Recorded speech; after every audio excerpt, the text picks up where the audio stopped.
fish looks cool, that fish looks cool, that fish looks cool. Damn, where they come from, they all going in my tank. Mixing matching fish from all over the world. Got the United Nations up in your aquarium. Just because you can do it, does that mean you should do it? Who even cares? It's your tank, right? Hold up. Let's slow down.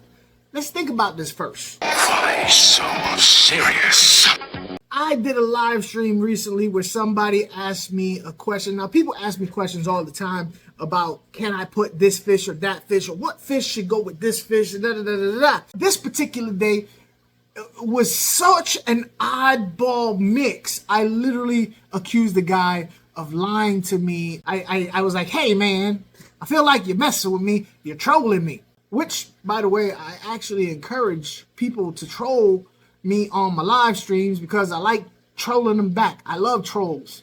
My moderators do not kick out trolls unless they get vulgar, but I love going back and forth with trolls because I love treating trolls as trolls should be treated. Check this out. You sound like a child. You don't make no sense right now. I'm gonna tell your mom you're up late on a school night. But look, I'm gonna tell your mom he's pathetic and he needs a life. And he's gonna grow old and lonely. Nobody likes him. They don't like him now. She already knows though, because she told me. And that's why I'm okay with telling you. She's depressed about how much of a loser that she raised. And it's sad because she's actually a very nice woman.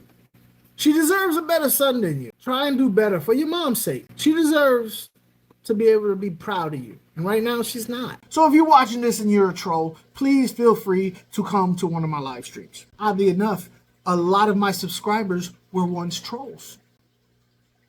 But back to what we came here for. Listen, you want to add fish to your aquarium, and you want to know if this fish can go with that fish. What's the best fish? So let's slow down for a second because we're excited. We got fish in the aquarium. We want to put more fish in. Let's slow down. Let's think about a couple things. I've learned in my long time of keeping fish and giving people advice, I've come to the conclusion that telling people definitely yes and definitely no is a huge mistake on my part. You know how many times I've had people ask me, can I put this fish with that fish? And we go, oh, hell to the no. Just for them to do it anyway and then come back and be like, yeah, I did it and they're fine. And me looking like a dodo bird, just, well, they're not supposed to. Or looking at someone's aquarium, they show me a picture and I see a combination of fish and I'm like, oh, I don't know if you want to keep those fish here. Well, they've been there for 3 years. And me just being like, yeah. Look, when it comes to fish, there's no guarantees as to what can live together. I can give you the best advice from my experience, but fish is going to do what a fish is going to do. Can't nobody truly predict this stuff. We could just give you a best guesstimate. You know what I'm saying? But in these guesstimates, there are some things you should think about to kind of up your odds of success. First, let's start out with the size of the fish. If you have a fish that grows X amount, whether it be only grows little or it grows big, and you're thinking of adding a fish to your aquarium, does the fish that you're adding, does it grow little or does it grow big? Everybody says over and over again, and it has to be said, unfortunately, it's a terrible thing, a redundant thing. If something can fit in a fish's mouth, the fish is going to try to eat it. For instance, fancy goldfish are some of the most awkward swimming fish you can find. You know, the little Arandas and the Blackmores and the Shubunkins and the Ranchus and stuff like that. If you got an itty bitty little baby fish swimming in front of it, wiggling around, yeah, they gonna go at it. They gonna try and eat it. They try and eat rocks, for Christ's sakes. You think they ain't gonna try and eat a little wiggly fish? So size of the fish is important, and the size of the mouth also. You know what I mean? Just because the fish is very big, for instance, a Severum fish. The Severum cichlid, it gets a decent size, but proportionally wise, it has a small mouth compared to other cichlids of the same size. So, you know what I mean? You get what I'm saying? Food. You can't spot feed the food. You can't put a spoon and be like, oh, this fish gets this food and this fish gets this food. You're gonna put the food in the tank and all the fish are gonna eat the food. So you gotta make sure that the dietary needs of whatever fish you're putting in there is met. Let me go ahead and toot my own horn. Toot toot. Aquafunk.com. I do sell a pro mix staple that kind of feeds all the fish in your aquarium. for that purpose. If you have a community tank, you got a bunch of fish that eat different levels, has different dietary needs. You gotta cater to all of them. So you have to be able to accommodate that. So yeah, check out aquafunkaquatics.com if you have a community tank, and check out my Pro Mix. There, I did it. I tooted my own horn. Back to the show. Temperament. This is where I was saying that you have to. There's no real guarantees when it comes to fish. I've noticed, for instance, the electric blue acara. When they first came out, they were incredibly docile.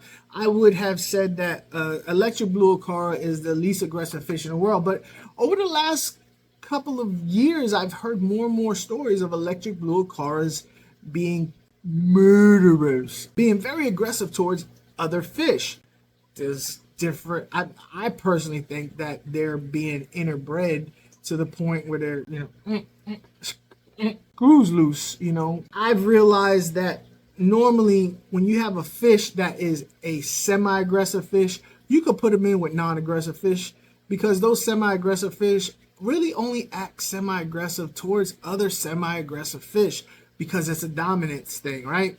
Those non-aggressive fish, they don't really cause a threat to the semi-aggressive. But again, it's, buyer beware, proceed with caution, combine fish into your community tank at your own risk. For me, where they swim is a biggie, especially when it comes to the temperament thing, because if you are able to try and separate the fish's living or swimming scenarios, that would take a lot of temperament issues away. For instance, if you have a fish that stays on the bottom and you have a fish that likes to swim in the middle of the tank, and you have a fish that swims at the top of the tank all the time, well, I don't see them being very territorial over a spot that they don't never really be at. You might want to try and think about, well, where do they live in the aquarium? Are they all over the place? Do they stay in the middle like an angel? Do they stay at the top like a hatchet fish?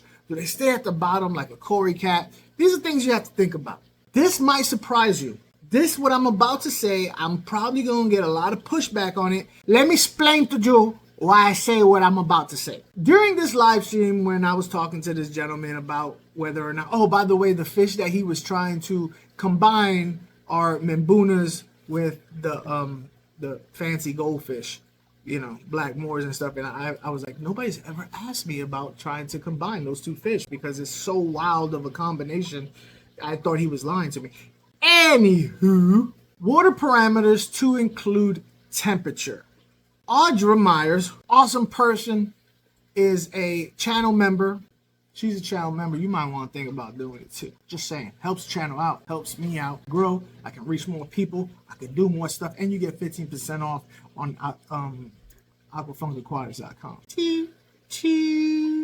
Anyway, Audra brought up, when the guy was asking the question, can goldfish live with membuna cichlids? She brought up the issue of temperature, which she is correct on. Membuna cichlids like it a very warm temperature, whereas the goldfish like a cooler temperature. But like every other fish, they have ranges. The membunas have a higher tolerance and a low tolerance range, and the goldfish has a low tolerance and a high tolerance range. It is possible for you to find that nice little middle ground where the low tolerance of the membuna and the high tolerance of the goldfish kind of intersect, and you could try and catch that sweet spot. What you're doing is you're stressing the fish's you're pushing the fish to its lowest point, the membunas to its lowest tolerance, and you're pushing the goldfish to its highest tolerance. So do you want to do that? Do you want to push their temperature limits to their tolerances? That's up to you. It's your tank, it's your fish. I personally wouldn't. I like the fish to be as, in the middle as possible, where they're happy, because you get more of their natural behavior. But do you boo-boo do you? As far as pH and all that stuff goes, to be honest with you, a lot of these fish are bred in captivity or whatever, and I don't really see how pH is a big issue when it comes to a lot of these fish, because I think a lot of that stuff is kind of null and void with most of these fish, unless they're wild caught. To be honest, that's the truth of the matter. Unless you're like breeding or something like that, trying to be real specific, like biotopes. For the most part, you know, pH is kind of like a non-issue in my opinion. Here's a couple of more videos that I think you might like, and if you haven't already, hit the thumbs up, the subscribe if you haven't, hype the video if you haven't hyped the video yet. I would appreciate it. It helps me out. Small gesture on your part, but it does wonders for the channel. I thank you in advance.